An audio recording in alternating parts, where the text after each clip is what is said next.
Good morning, everyone. My name is Shatrine Krake. I am from the Westland Chamber of Commerce and then part of the Westland Lake Oswego Business Recovery Centers. And this morning we are so excited to have Bruce Garrett. He is from Barran Liebman and he's an attorney. And he dove in and has been helping employers work through COVID and try and answer all these different questions that are coming up. And we are so excited to have him here. What he's going to do, he's going to speak today and he will actually kind of cover some topics, but you might have questions. So if you will look over here, we've got a Q&A box. Please feel free to throw your questions in there. We will pepper them in as he's speaking. And don't worry, if you have one as he's speaking, we'll follow it along and try and throw it in so he can answer that. And then at the end, we'll have another Q&A to make sure we didn't miss any opportunities to answer some questions for you. So welcome. Thank you for being here. And Bruce, take it away. All right, sure thing. So let's see if I can get my screen share to work. Shatrine and I were talking offline about how, almost 2 years into this thing, and sometimes we still sort of stumble through the technology, trying to make sure that things work and whatnot. But Shatrine, can you see my screen? Is it okay? Or is it sharing the note side? I don't see you yet. I don't see you yet. You don't even see me. Yeah, Okay. I know, right? Yeah, here we go. Share screen. That's because I didn't do that. See, I made the joke and then I didn't even work. Let's see if now we should be able to see it. Okay, how about now? Perfect. Perfect. Okay, thank you so much. Well, yes, thank you, everybody. Thank you for taking time out of your busy day to join us today. So this presentation is part of the Barran Liebman's COVID-19 Now, Next, and Beyond series. And when we started doing these presentations and we do these alerts, which we send out via email, kind of keeping businesses and employers up to date on exactly what's happening with a lot of the changing legal landscape in terms of COVID-19. They made sense initially. And I mean, if I'm going to be honest, I sort of asked myself this question. It's like, well, is this still relevant? Like, is COVID-19 going away? Is the pandemic going to end? Like, why are we still talking about this? And so I guess, as I asked that question to myself, and maybe as others have asked me that question, I have sort of two responses. And number one is I keep thinking it's going to end and it doesn't. And that's so in that sense of that, we have to kind of keep talking about it because it's still there. But in the other sense, a lot of the issues that came up during the height of the pandemic, and I know that the restrictions aren't what they aren't now. What they were really early on in this thing. And I think we forget that sometimes because we're kind of still wearing masks. We have a little bit of social distancing. There's some social stuff going on. But if you remember early on, people who could work from home had to. It was a government order. So I couldn't, be here in the office. This actually might be one of the exceptions to have this set up for this presentation. Otherwise, a lot of folks had to work from home. I mean, it wasn't even an option. But now those things have sort of kind of went by the wayside and we're back to kind of a normal life. There are still lingering issues though. And we're going to talk about two of the really big ones today, which is vaccination mandates, employer vaccination mandates, and government vaccination mandates. And then the other one's telework, which is just a huge consideration because it's now that everybody is used to this sort of life where instead of getting together in a hotel lobby and talking about this, we're doing it through our Zoom platform. And I think a lot of this is here to stay. And telework raises all kinds of really tricky legal issues for employers of all sizes. It just is a lot. So what we're going to do today is kind of do a high level overview of some of the COVID-19 and the workplace issues. And then at the end, we can kind of talk in more detail and answer some questions. But and the last thing I'd say in terms of like hoping we all want the pandemic to go away. And I think as I've been talking to folks, what I've been sort of realizing over the last couple months is that I always envisioned early on, like one day there would be an end of the pandemic and we'd have a big parade and there would be balloons. And I think it's going to be sort of a fizzle out. And so with that, the things we're going to talk about today are still relevant because this infectious disease will be around for some time. And I think it's going to pop up in little pockets. We're going to have maybe an outbreak in a workplace, even if we're back to not wearing masks and doing stuff in person, and we're going to have to know how to treat that and how to deal with this. So I think that, I want it gone if it is gone, hooray, but we still have some things that I think are permanently changed on and from the employer standpoint. So that's what we're going to talk about. And this is just a kind of a quick roadmap because I want to start with the at-will rule, and then we'll get into the vaccine mandates and then talk about telework considerations. But employment at will, this is a legal term of art. It floats around everywhere. It's been around for a really long time. And I pulled up one of my favorite definitions. I won't have a whole lot of text on these slides. This will be the only one that's real text heavy, but I just really like this particular definition. So employment at will just simply means that an employer can terminate or fire an employee for any reason, except in a legal reason, or for no reason at all without incurring legal liability. And on the flip side, the employee is free to leave the job at any time or for no reason with no adverse consequences. It basically means it's just a free contract. And, you know, the employer and the employee kind of get to make their own decision. It's a mutual thing. But we got to be careful with this rule because this applies to every workplace policy. So I want to start with this before we get into vaccine mandates and before we talk about telework, because it applies just broadly to everything. And it's really sort of important to understand. So when it says you can fire an employee for any reason or for no reason, at any time, except an illegal one, this is one of those situations where I think the exception sort of swallows the rule. Okay. And what is an example, or what are examples of illegal activity? When is it illegal to fire an employee? So I can't go over all of them because there's a lot. And in Oregon, we have even more. Oregon's much more protective of workers' rights than some of the other states. But, you know, the big ones, the obvious ones, we all know about these: discrimination, and then discrimination on the basis of, and there's all kinds of protected classes. So it can be gender, race, nationality, gender identity, sexual orientation, you know, just to name a few. So those are the obvious ones. If an employer fires somebody because of one of those reasons, assuming that they're covered by the law, which they almost always are, that's illegal. You can't do that. So that kind of erodes the at-will rule. Another one is, so we call those protected characteristics or protected classes. Another reason that it's illegal to terminate, or not just fire really, but subject an employee to adverse employment consequences, demotions, cut in pay, putting them in the janitor's closet to do their work, you know, those kind of crazy things. Another big one is for engaging in protected activity. And again, that's so broad. I'm just going to touch on a couple of the big things. So for instance, if an employee takes workers' compensation leave, they're injured on the job and they say, I have to go on leave, and they come back and the employer says you're fired. And if, you know, all the elements are met and there's a case there that they were fired because of the workers' compensation leave, for example, that's illegal. Paid family medical leave, both on the federal and state side. Employers can't fire somebody because they're engaging in protected leave. And then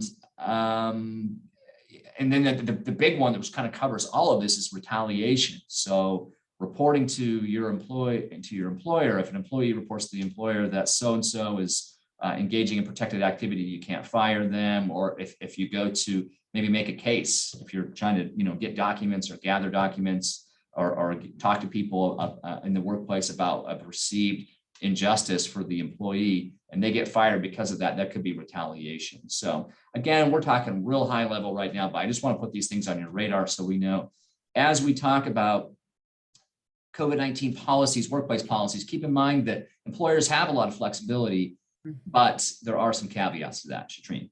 Yeah, that's so interesting. I was thinking, so the at-will, is that something that is generally an umbrella over all businesses, like no matter what size? Does that make sense? How does that play into, or do employers specifically have to choose it when they're hiring people? Sorry, I just want some clarification to where, is that part of Oregon law? Like, do you know, how does that fit in? Sorry. Yeah, no, that's a great question. This thing is so old. This thing is older than probably than the United States. This goes back to English common law. And so, that's huge.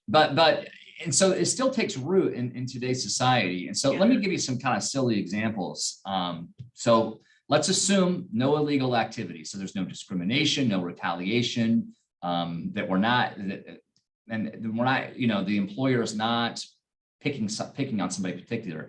If you have a policy that says Wednesday morning at 9 a.m., you have to wear a purple hat and rub your belly. If you don't do it, you're fired on the spot. That sounds absurd. That's completely okay. Okay. So that just, yeah, I mean, sometimes these absurd examples kind of highlight it. So I mean, to answer your question, yes, at will applies everywhere. Now, the exceptions and the caveats, that's going to depend on federal law, which would apply to all the states. That's going to apply to state law or even local ordinance. Maybe Portland has, you know, a rule, or Multnomah County, or Clackamas County has a rule. Yeah. Okay. Well, that's great. Thank you so much. Yeah. That's very helpful. Absolutely. So yeah, let's just keep that in mind as we kind of march forward here. At will basically means that you know, employers have a lot of flexibility to make workplace policies, and if employees don't fire them, don't adhere to them, you can terminate the employment relationship as long as it's not, you know, an illegal reason. And another sort of illegal, sort of this amorphous term, violation of a contract. If you have a policy, if you have an employee signs a contract and you violate the contract, that's illegal. You can't violate that. So, and then another one, and this one gets real tricky. We're not going to spend a lot of time on that, but is the National Labor Relations Act. Certain activity applies to to all employers that are engaged in interstate commerce, which is sort of a kind of an interesting test. But just think of, like, you know, any company that's big enough to be kind of maybe doing business in multiple states, and not even always that. So I would just say, be careful about telling employees that they can't, like, go on strike, or that they can't discuss their wages, that kind of stuff, because even for smaller shops, that could definitely be an issue, and that's something to look out for. So but anyway, that's the broad rule. Let's go ahead and scoot on into the code stuff, and we'll start with employee vaccination policies. So.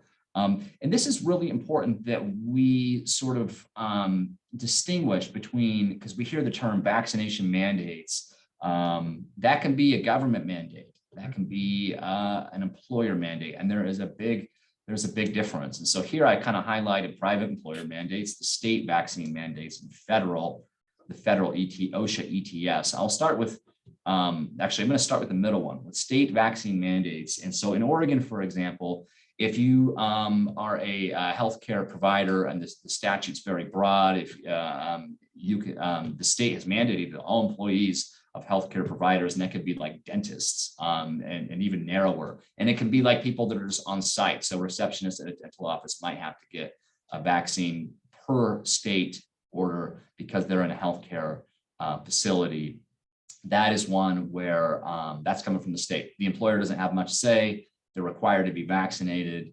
That rule does not allow for a testing accommodation. So it's not baked into the actual rule itself, but what it does always allow for, and we'll get into this, all policies should allow for religious and disability accommodations. So, but keep that one in mind. That's separate. That's for healthcare providers. So if you're not in that, then you don't have to worry about it. The other one's schools. Probably not going to have a lot of folks kind of sitting on this presentation that are administrators in schools, but if you do, you probably are already aware, because this has been in place for quite some time now, that employees at schools and even certain contractors in schools have to be vaccinated.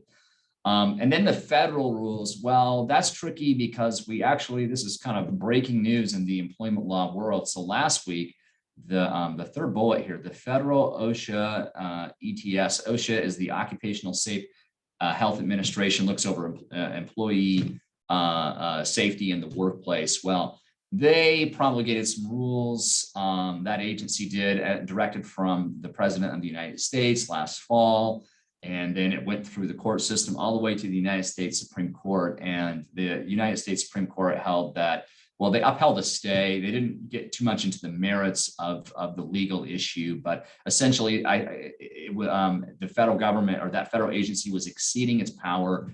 They needed to go through Congress. There's some question if Congress would have passed a bill that said all employers need to have vaccine mandates, and it was signed by the president, it might have worked. But just an agency sort of acting alone or at the direction of the president, and probably, wasn't going to work. And so they essentially killed this policy. It's not going to go into effect. And I just want to kind of share one quick point on that. And this is a little bit of an aside, but if the court would have ruled on the merits, and this is important because there's a lot of fodder on this, especially on social media, which is can be a dangerous place for getting information. But I think that the legal issue there, like I mentioned, had to do more with separation of powers and the president or a federal agency acting unilaterally without going through, Congress. These things that we learned from Schoolhouse Rocks, right? There has to be signed a bill and all that stuff. It's not an individual rights issue, and I don't know how relevant that is to this presentation, but I think it's just worth kind of parsing that out. The Supreme Court was not saying that you have some sort of like constitutional right to a job, which you don't, or to a constitutional right to not be subject to a vaccine, which isn't really the case. This is more about, is the government's structure, is it working the way that it should with the separation of powers? So keep that in mind, but go ahead and ignore that. That was going to apply with employers of over 100 or more. And essentially all those employers were going to be subject to this vaccine or test mandate. That's no longer the case. So we're going to focus on the private employer mandates, which is all of you, all the businesses who are considering, maybe you have a policy, maybe you want to adopt a policy on making vaccination a condition of employment. And so that's what we're going to kind of talk about. And as I touched on earlier, and as you're probably aware, that and it goes back to at will. Can you have a policy? Well, sure, but okay, what are the contours of that? And so we learned early last year when the vaccine started rolling out, there were legal challenges immediately to this, and they've been universally upheld. We learned throughout last year that absolutely an employer can have a policy that its employees are vaccinated against COVID-19. That's absolutely okay, so long as they're adhering to the other laws. And the other laws, the big ones, the ones I'm going to touch on, are accommodations due to disability and sincerely held religious beliefs or practices. And they're pretty similar, but a little different. Shatrine, did you have a question? Oh, no, I think this is. Oh, okay. I thought maybe thinking, I thought, okay. No, that's okay. So with the disability, would that be, I've come across and talked to employers that have had folks that might have an autoimmune disease, and their doctors have actually spoken to them and said, please don't get this right now. We're hoping for a different alternate that you could get. Do you know what I mean? And so they had heard from their doctors specifically for what they were going through, or different cancers, different things like that. Does that fall under the disability? Yeah, I mean, absolutely can. Okay. Yeah. So for disability, the Americans with Disability Act has like a definition, and they revamped it in 2008. The law went into effect in 1990. And so for the first like 18 years, there were a lot of challenges on what is considered a disability. Now there's not. There's not as many. So because this is sort of a complex kind of analysis that we would do on a case-by-case basis. Okay. But let's just kind of speak generally. So let's say autoimmune, I would say, my gut tells me that it probably is, because it's such a low bar to have a disability and to document it. And the employer can ask for documentation. These are part of the best practices. These are things where you really want, if you have somebody come to you and they say, I want, I don't want to get the vaccine because my doctor said it's not a good idea. Boom, that should send off alarms in your mind. You're going to proceed very carefully through that, because the employer or the employee has invoked the ADA. And so, and here's the kind of the tricky thing, Shatrine, is that they don't have to come out and say it. In fact, the EEOC has language on this that says that if they're just kind of sitting around and saying like, I don't know about this vaccine, I got this health issue and it just doesn't seem like a good idea, that's enough to kind of trigger it. So, so just keep that in mind. Keep in mind that, anytime somebody raises a medical condition for any employment policy, but especially for the vaccine mandates, to have that on your mind and engage with counsel. Especially if you're going to take an adverse action, but even if you're not, because it's really important to be uniform and sort of calculated as you move through granting accommodations. You don't want to just say, okay, no worries, because the next time you might have a different reason for not allowing that accommodation. It's kind of similarly situated, and they're going to look back and they're going to say, what about that time that you did that? So be very careful there. Do you think, sorry, I'm trying to think. So, how for businesses, all of us have our business plan and we kind of go by things. Do you think so? Per that question, and I love that you were saying that, beyond the vaccine, like I'm thinking any employee that rises that question of the health issue, it sounds much bigger. You know what I mean? It can cover a lot. So would you say, so basically they should seek counsel if they have a couple red flags going, oh, they're talking about this, and then documentation. So if they, let's say they are talking, they're communicating, and they said, hey, my doctor, here's the note that they sent. And then you get that as a business owner. Do you hold that? Is that like, what should you do? What steps should you take to keep yourself safe in your business and your employee? Like, you want a good business. Nobody wants to, just be crazy and fighting. So what would be the best practices in that spot to prep our business? Yeah, absolutely. Yeah. And that kind of fits into the next part of the presentation as we talk about required documentation. Oh, good. Sorry. No, that's okay. It's a good segue. And so yeah, I mean, the employer is allowed to say, okay, you have a condition. Can you provide doctor's note, documentation? And so number one, and this is real important, this is kind of a tricky thing that I don't think a lot of employers think about. Store information about somebody's medical condition separately from their employee file. Don't have it mixed in there. And that is just an old ADA thing that will put you out of compliance. So any kind of documentation about somebody's disability, their medical condition, store it separately. And then make sure that the people that have access to it are very limited. It's like a need to know basis. I mean, and your personnel file probably is going to be that way too, but the medical one is especially important, so store it separately. And then the second thing is to engage in the interactive process. And that interactive process is a legal term of art, and it is sort of amorphous. What does that mean? That means that the employer basically needs to engage in a good faith effort with the employee to find out what it is their limitations are. And from there to see, okay, what kind of accommodations do you need? How can we help you? And so let's use the vaccine. Let's use the vaccine as a mandate. Let's say that an employee use the vaccine mandate as an example. An employee says, I have a medical condition. My doctor said, maybe wait.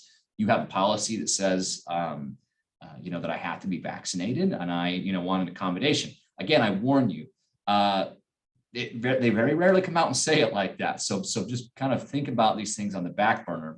It's great when they do, because then you're put on notice, but the law is very tricky that way, and it doesn't always work out. And that's kind of, I think, how people get stung sometimes, is that it's like, oh, I didn't even realize, and that's part of this talk today, is just to make sure these things are on your radar. So an employee goes to the employer and they say, okay, what can we do to accommodate you? Now, the vaccine's a little bit cut and dry. You either have it or you don't, right? So let's say telework. I mean, that's a big one. Telework is a huge reasonable accommodation for an employer. Okay. Now, depending on the nature of your operation and what's going on, is everybody teleworking right now? 100%. So you can have a vaccine policy. Everybody has to be vaccinated, but let's not even say 100. Let's say 80% of the time the office is, mostly empty, one or two people. The employer is going to have a harder time saying, okay, we can't grant that accommodation, because look at all the other employees. They're working remotely too. In fact, almost all the time with no limitation. So that could be one argument. But let's say you're an office, and we have some offices now that are saying, okay, this whole telework thing was great, but we saw it kind of hurt our bottom line or hurt our culture more than anything. And we like in-person interaction. So for the most part, we're not going to have telework. And then now the employee has to be in the office, and they have to go to meetings, and they have to interact with people. It's going to be a tougher sell for the employee to say, hey, I'm being discriminated against because I'm being fired because I have a disability. And really what that comes down to is, well, there are two exceptions. So when it comes to disability accommodation, I didn't flag them here, so let's just talk about them real quick, which is, oh no, I did. They're both right here. Undue hardship and direct threat. Undue hardship just means that, okay, we've gone through the interactive process, the employer and the employee, and we can't do it because we don't have the resources, the money. It doesn't fit with our business model to grant your accommodation, whatever it is. And the other one is a direct threat. And that is, let's say you're a medical provider. And I know we just talked about how there are mandates, government mandates. Pretend for a second there aren't. And say you're in I like the dentist office as an example. Well, okay, I want a reasonable accommodation as an employee. I don't want to be vaccinated because of my disability or religious belief. We'll talk about religion in a second. So I'll wear an N95 mask and goggles and 3 layers of gown, and I'll duct tape it to my face. All these things, but the direct threat analysis is that you pose a direct threat to yourself or other people in the workplace, customers, or other employees. And those things aren't perfect. PPE is not perfect. The virus is so contagious.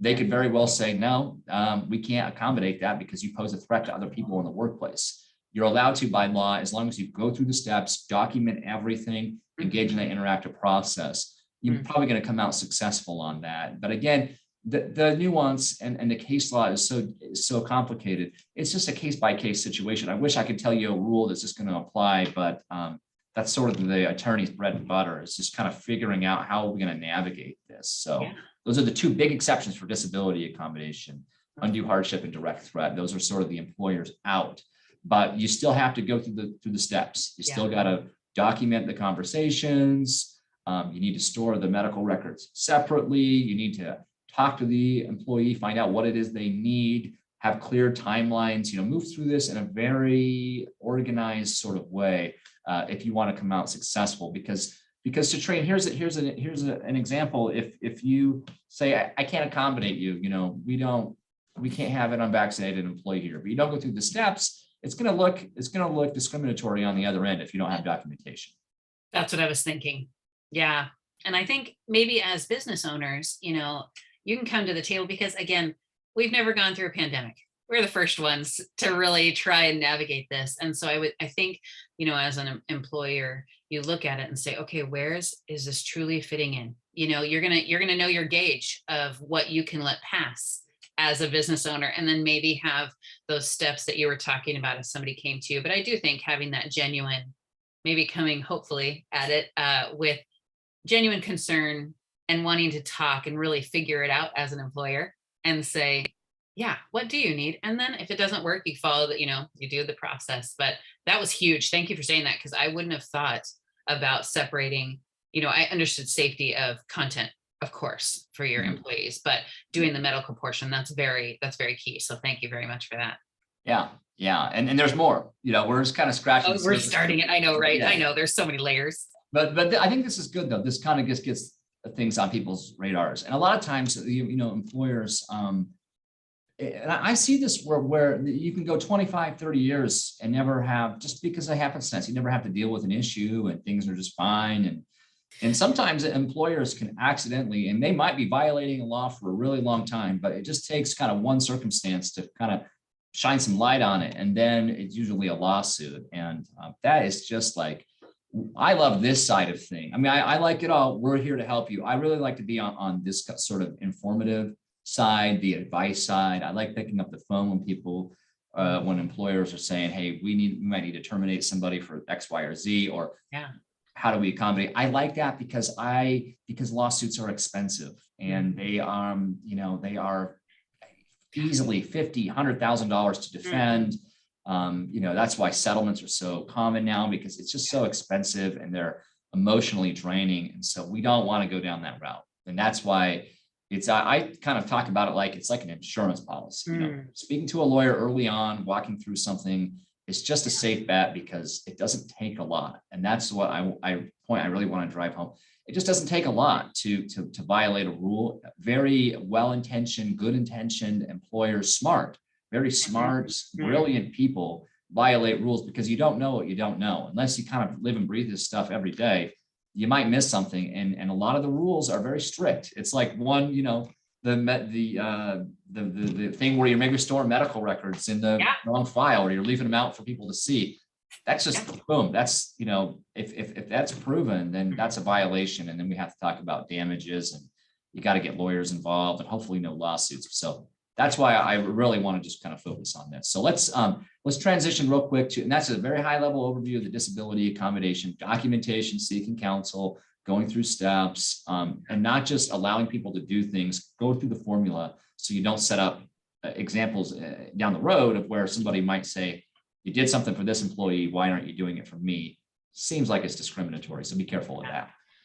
Religious accommodation is interesting because this has not really been something that has been in the forefront of employment law. And as a colleague of mine once said, when the vaccine mandates came out, everybody all of a sudden found God. It was like one of these things where, folks didn't want to get the vaccine. A lot of folks just didn't want to do it, and that's fine. And that's, but let's differentiate between what is a sincerely held religious belief or practice and what are social, political, economic philosophies, preferences. Those things aren't. So I kind of gave away the answer already to my questions that I posed. So what is a sincerely held religious belief? It's pretty broad. It includes, moral, ethical beliefs, what's wrong or right. It doesn't have to be part of an official church doctrine.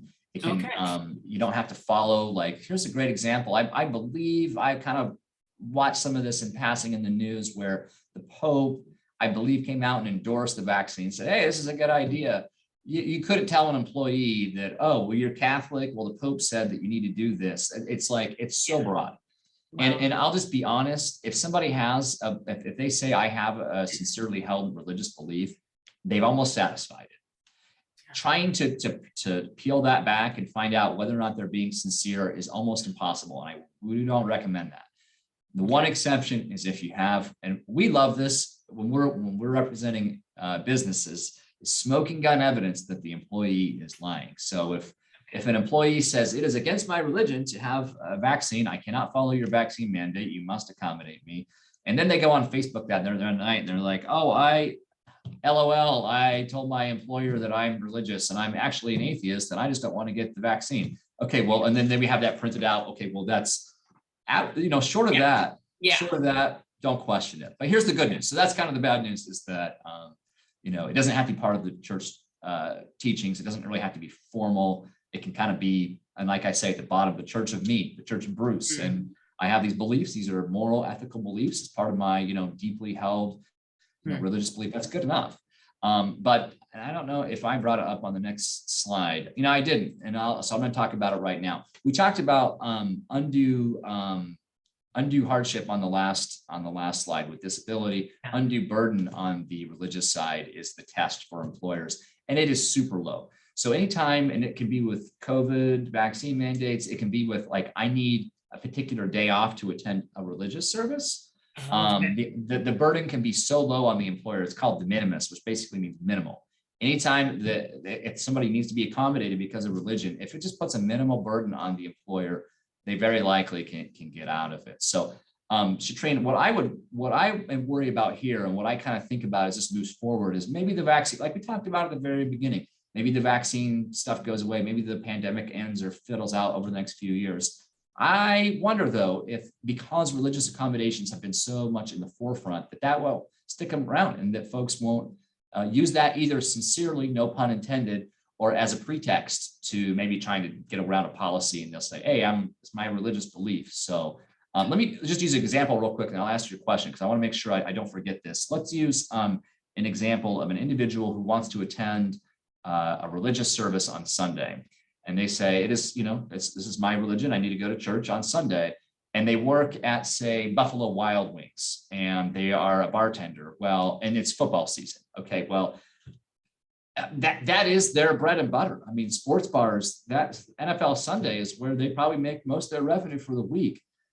The employer has a strong argument there to say, okay, I acknowledge your religious belief, but I can't have people be gone on Sunday because that tiny bit of a burden, that staffing issue, even if it's minimal, probably enough. I would talk to a lawyer first, but I think you're okay. Sorry, I know you had a question. I just wanted to make sure I got that one out.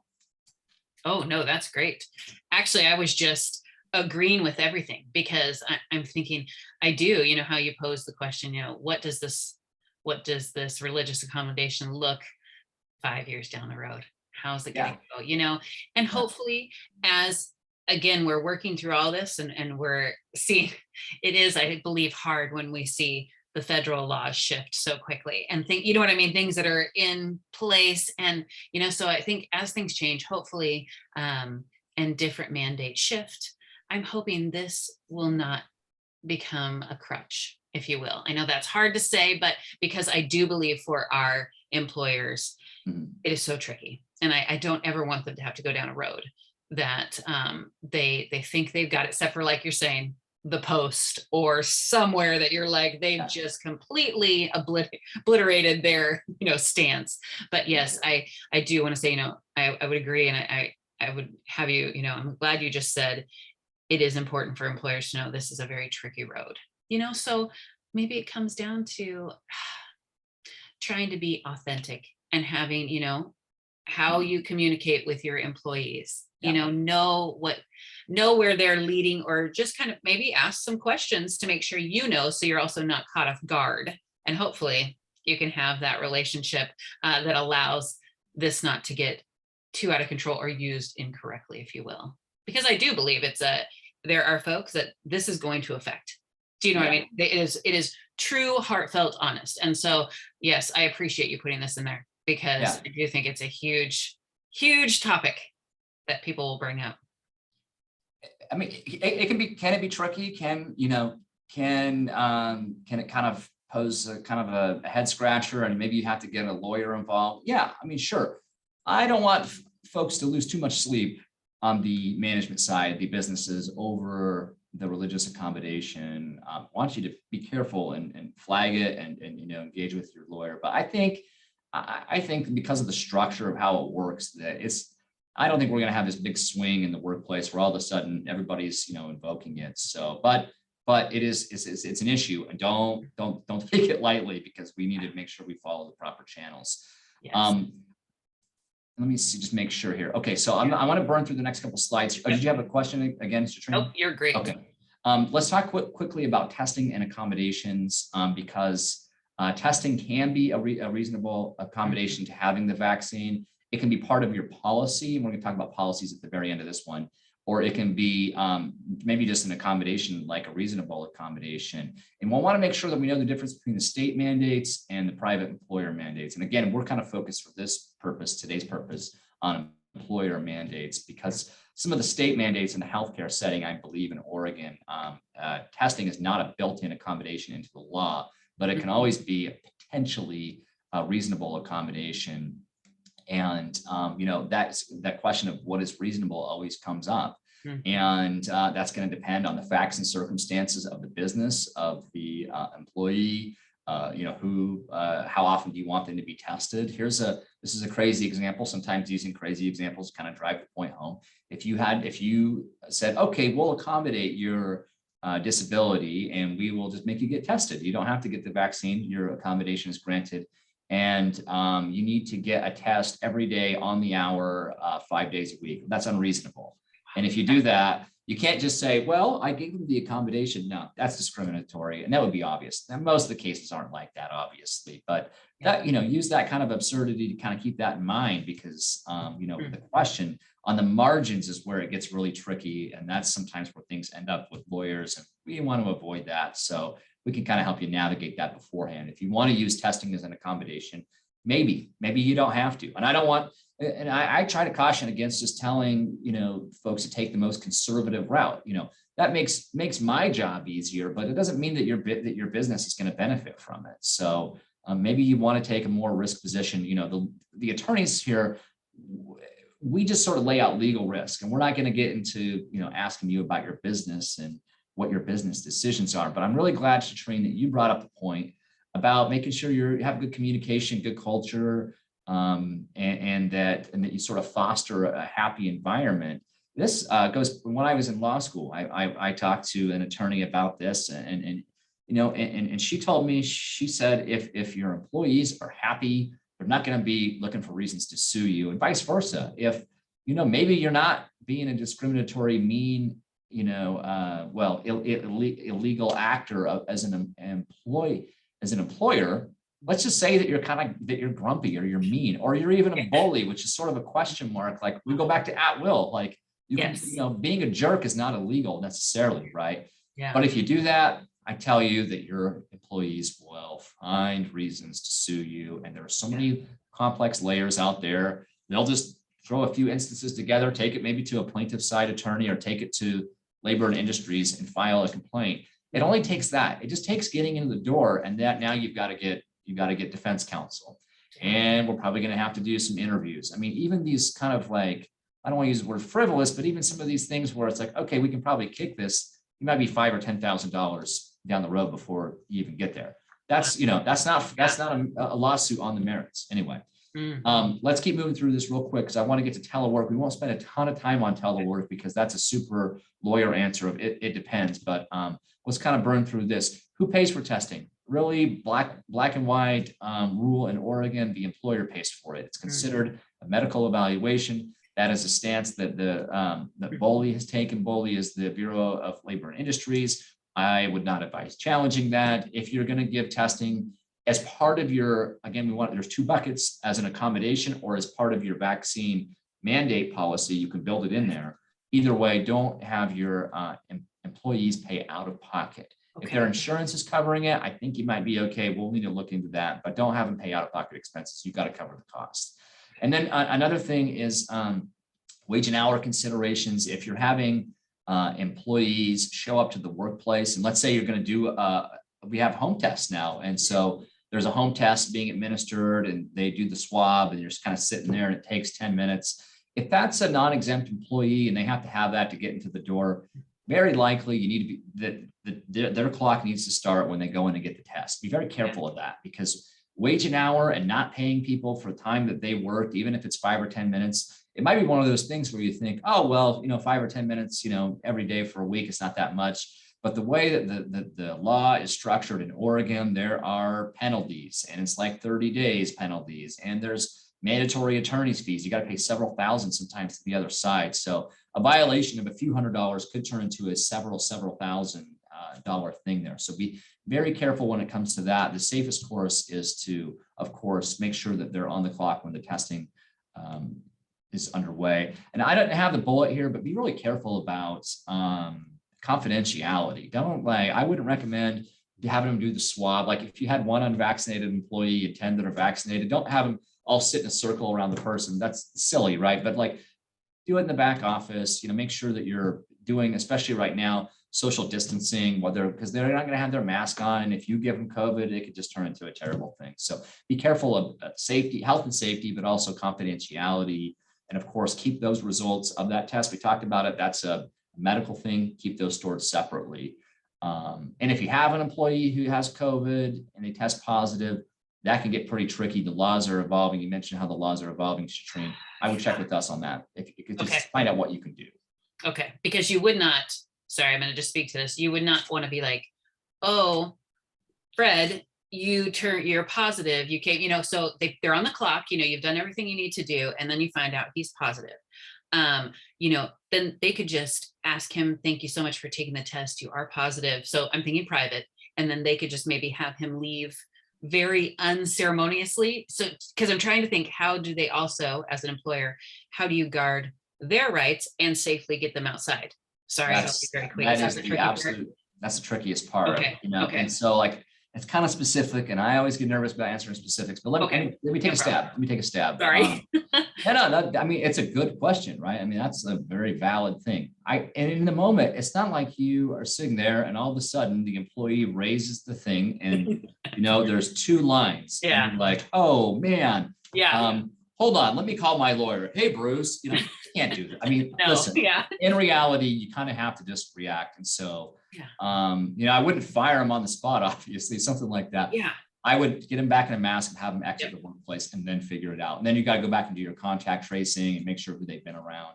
Okay. This is one of those things where I really hope this goes by the wayside and that we're not too worried about this kind of thing moving forward. Yeah. Some of the other stuff's going to stick around forever.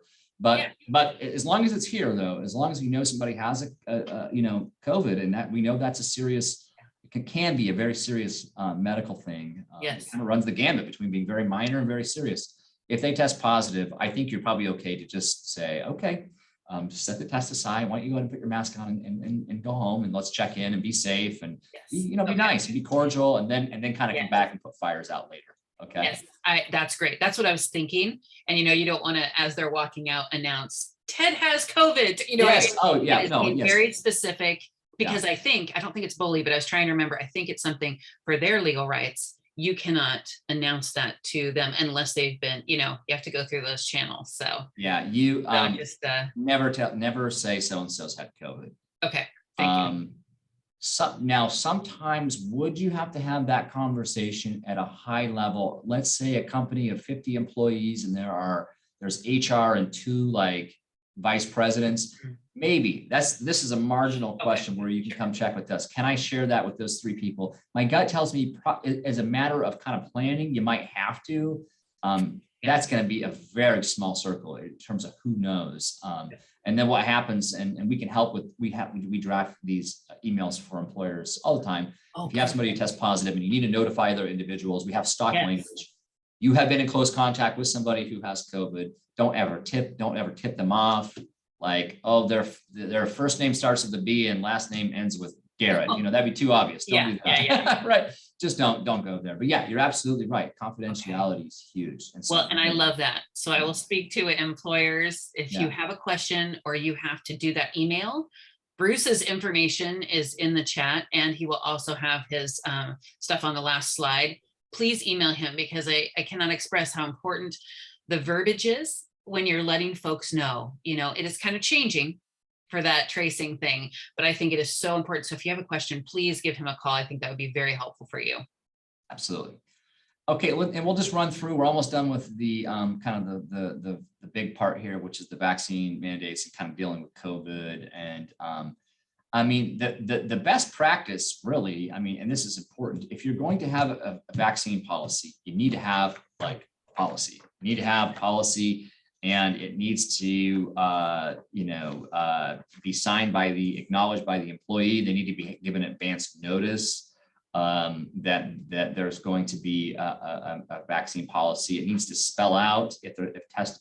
Maybe you don't have to spell out. If you're going to do testing as an accommodation built into the policy, then you probably want to get into some detail there. If you don't want to have it, if you say vaccination or done, you still have to consider reasonable accommodations, and you want to mention in your policy that you have that you are non-discriminatory, that you do you do entertain, obviously, absolutely will entertain accommodation requests. So a written policy, and we do those all the time, so we can help you with that. If you want to go that route, of course, that's up to the employer. This is kind of the world we're in now. We're not so much, some sectors have the government thing, but for the most part, I think what we're seeing from last week's Supreme Court ruling especially is that this is up to you and how you want to manage your workplace. But if you're going to go that route, just check with us first. We talked about employee confidentiality. That's always important with any kind of medical information. Advance notice, we talked about that. And then this kind of talks to your point, Shatrine, about sort of like the softer elements, not necessarily the legal requirements, but providing educational information, a point of contact, saying why do we have a vaccine policy? Are we doing it because, we're jerks? No, we want to protect people, and we realize that some people can't get it. So the more that you can kind of massage these things, I think the better it's going to be, where people might be more understanding of the policy, or they might even actually just get vaccinated, which is like, okay, well, that's easy. Now you don't have to worry about them suing you for, failure to accommodate, or some of the various other causes of action like retaliation. Let's go ahead and just, I know, so we've gone through most of the time, and I just want to spend a couple minutes on telework and remote work policies. And I kind of buried this at the end. There's a lot here, so I'm going to move through these quickly, but this is going to be that typical lawyer answer when it comes to telework policies. Yes, you can allow your employees to telework. You can mandate them to telework. That kind of goes to at will. There's a lot of things you can do. It gets very tricky, though, especially if you have employees that are working out of state. So let's just go ahead and kind of move through here, and we're just going to briefly touch on this. Wage and hour is always a big one. If you have employees that are non-exempt, that means they're having an hourly wage, especially in Oregon. Oregon is one of these states where, let's say I'm an hourly employee, and she trains my boss, and she says, listen, Bruce, you need to take your lunch, you need to take your breaks. And I say, okay, absolutely. And on my own will, I refuse, and I work right through them. The liability is on the employer. It's not on, you can't say, well, I told him, it's up to you. And a lot of times what the employer has to do is, if somebody's not following the rules, and they're working through their lunches and they've been warned not to, is that you have to let them go, because they're essentially putting you at risk. Your employee's putting you at risk because you're in violation of the law by not doing that. I don't know if it always has to come down to that. A lot of this can be based on conversation, like clock in, clock out, No, but that's very clear. No, that's helpful, because that is I wouldn't have known that. Like, do you know what I mean? I would have been like, I thought, no, that'd be the employee if I were the employer, so thank you. That's very very insightful. Yeah, and maybe there, even in Oregon, could there be an argument? It's almost what we call strict liability at this point, which just doesn't matter why the law was violated. It just matters that you violated it. I would kind of categorize it almost as strict liability now. Okay. So be careful about that. You know, a telltale sign is if you have an hourly employee who works from 8 to 5 with a break, and they're working at home, maybe because you have a nice flexible policy, and they're sending you an email at 8:30 at night. It's like, okay, well, what are you doing here? You know, look for that kind of thing. Okay. Real quick on, you know, paid and unpaid family medical leave. That's kind of a COVID issue I didn't get into today. You could have a whole hour on that. That kind of mixes in sometimes with telework, where folks are on leave and intermittently. Again, that's one of those things where make sure that, you know, they're getting leave, that you're tracking it, accounting for it. I would engage a counsel anytime you're going to have an employee mix telework in with protected leave. And then benefits and insurance. I'm just going to highlight the big one here, which is workers' compensation. It sounds silly. If you're working at your desk and you stand up and slip and fall and hurt your back, that is probably what we call a compensable injury. Even though it happened at home, you know, it's possible. And I guess what I would say from a 35,000 foot sort of overview when it comes to telework and working at home is any employment law practice, any rule that applies in the workplace probably just applies at the house, right? And with a lot of caveats. So just be careful of those things. So workers' comp is a big one, wage and hour, leave laws. Make sure that if somebody's working remotely, that you're kind of keeping track of these things.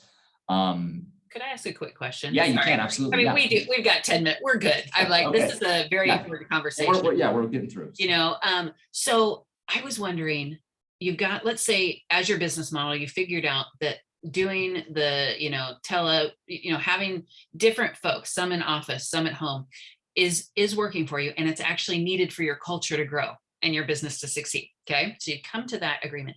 Is there anything as an employer that we could do for insurance wise to help on this legal portion? So as you're speaking to, they're at their house, they fall workman's comp. Is there any kind of step we could take and, you know, be proactive as a business to allow our culture to grow and allow that to happen, or not so much right now? Do you know? Okay. I'm glad you asked that question, because I think I blew past it here and I forgot to talk about it. We're going to talk about that sort of risk reward in a second, but one of the big things here, and we talked about the changing landscape, and this is going to be like, when COVID ends, I think Zoom's still going to be around. You know, their stock's not going to die, because look how handy it is. I'd love to get together. I wish we were all in person right now. I think maybe we will someday, but maybe we'll do both. Maybe we'll have like a Zoom and in-person thing. I think that's the best of both worlds, because like you mentioned, maybe some folks are in their car right now because they're commuting. Well, you know, it gives us so much flexibility. It gives us flexibility in the workplace. It also gives employees a ton of flexibility, and they don't want to have to commute. Sometimes the commutes can be pretty gnarly in this area, or they just like to use their kitchen for lunch, and it's just comfortable. Sometimes it's comfortable. I'm not a work from home person, so like I get the flexibility. I do use it sometimes as a tool, but hey, I get why some people really like it. And so for businesses, it's tricky. This is non-legal, but I think I'm glad you brought it up. It's one of those situations where it's like, well, you know, maybe your office has a culture that they want to build, and they don't want to have people scattered, and we want to have a human experience. You have to balance that with the market and what people want. And employees, they might not want to work for you if you're not going to have any remote work. It's like, hello, this is the 21st century, you know, it's 2022. We've been doing this for years. What do you mean? So that's one of those considerations, you know, that employers have to sort of balance, and that's a business thing, and that I wouldn't advise on that in terms of like what you should and shouldn't do to make your business grow, or what you want for your culture. That's kind of your call.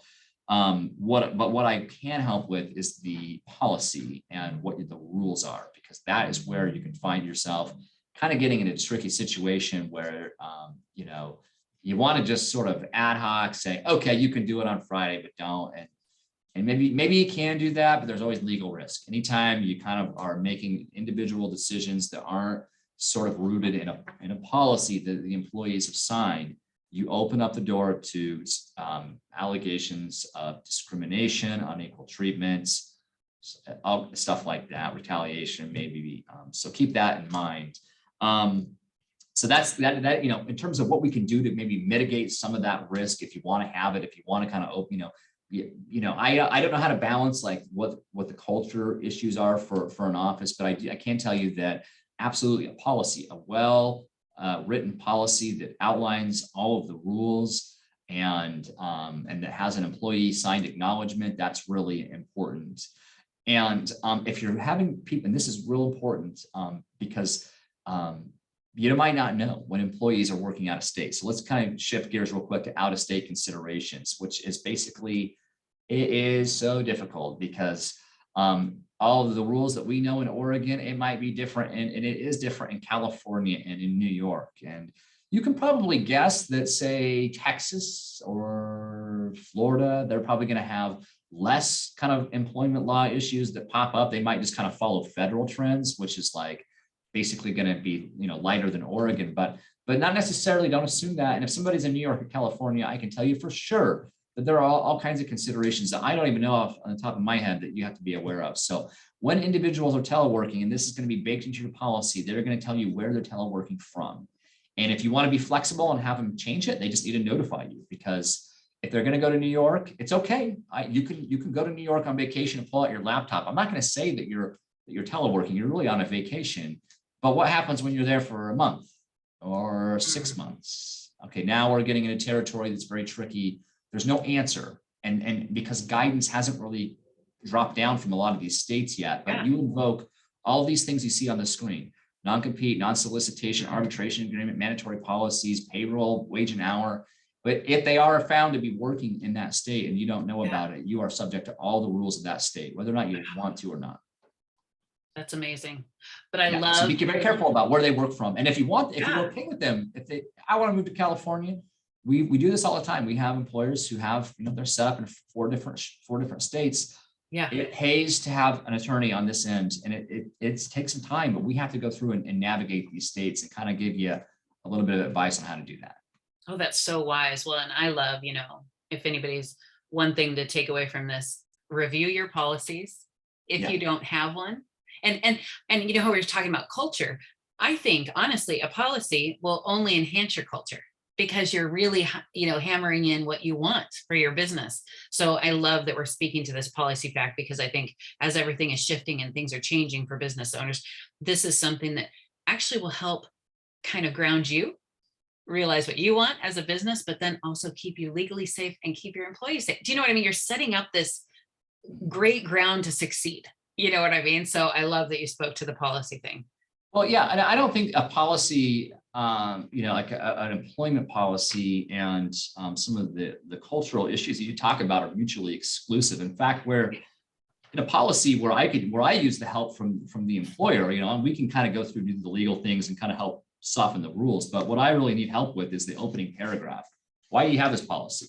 Why do we have a vaccination policy? Because we, and articulate your reasons, use your mission statement, use your culture. We can hone that into that first paragraph. And then when you go out and tell people we have a policy, sell it, and then that can be for a handbook, it can be for a vaccination policy, it can be for a telework policy. Because I think, I can see this view from the employee side. I can sort of envision this thing being like, this place is just a bunch of rules. Just all you have is policies and rules. But I think the right sell and kind of setting it up in the right way, I think that you can kind of soften that and not, and people won't be too upset for that. So let's just run over these real quick and we'll wrap up with questions. Cybersecurity is big. People leaking information accidentally or on purpose. Sometimes kids get on the computer and they might log into a patient portal or something, and that is just, you don't want to fire your employees for breaking rules. So make sure they're trained on that kind of stuff. Confidentiality, lock, if you have business records, lock them up, put them in a file. You have to put this in the policy. And then unprofessional behaviors. I hate to, the one that just comes to mind is the Jeffrey Tubin thing. It just is there, and people, I feel like they're at their house and they see everything except for the camera in front of them. It's just like, oh, I am in my sanctuary, and so you are, but you really pretend like you're in your office and you're representing your business. You're representing your business. So be careful about that. And we'll just skip past this because we kind of already talked about it. Have the policy, know the states, and that can be hard. I know it's a terrible thing because a lot of employers are like, well, we want to open up shop in 4 states. We want to have 4 employees work in 4 states. I say, we got to look, I mean, you don't have to, of course, we just advise on risk, but if you haven't looked into the laws of a state to kind of determine what some of the considerations are, it's very tricky. So policy and some of the research and the advice work that we can provide there is very handy. So we blew through that pretty quick, but that's on the telework thing. Make sure you have that policy, check with us to help soften that. But we have a couple minutes left. I was just curious, Shatrine, is there anything we left out about COVID? I know that there was some stuff that happened earlier that sort of went by the wayside in terms of like some of the leave, like particular COVID buckets of leave and reimbursements, but anything come to mind that we didn't really talk about today that's maybe kind of lingering, or did you have any other questions?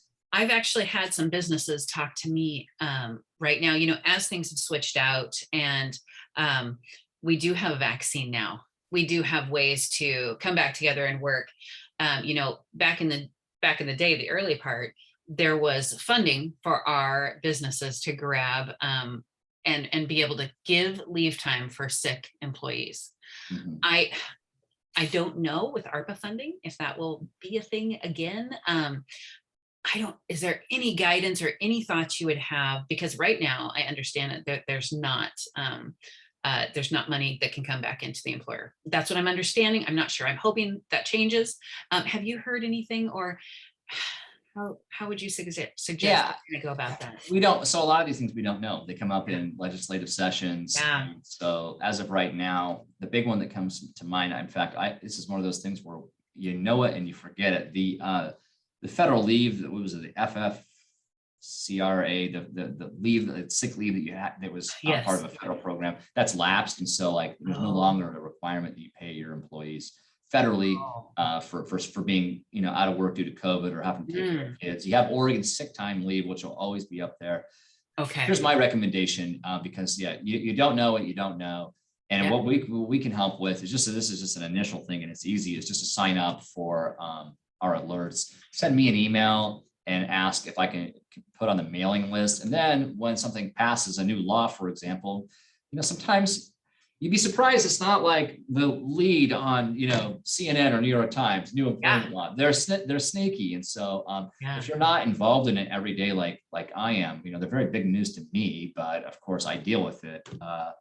I would say sign up for the alerts, or just drop in once in a while. It can just be, like a conversation. It doesn't have to be a formal engagement for legal services, but just say, what's out there, what's going on. And then we can kind of troubleshoot, we can kind of issue spot together and let you know, oh, did you know that the legislator just passed this law about this new, leave category or this new protected thing. And so we can help you kind of stay alert and aware of changes in employment laws that you need to know about for COVID, but for anything really. And so that just drop me an email and I can get you signed up. Just give me your name and your company name and your email.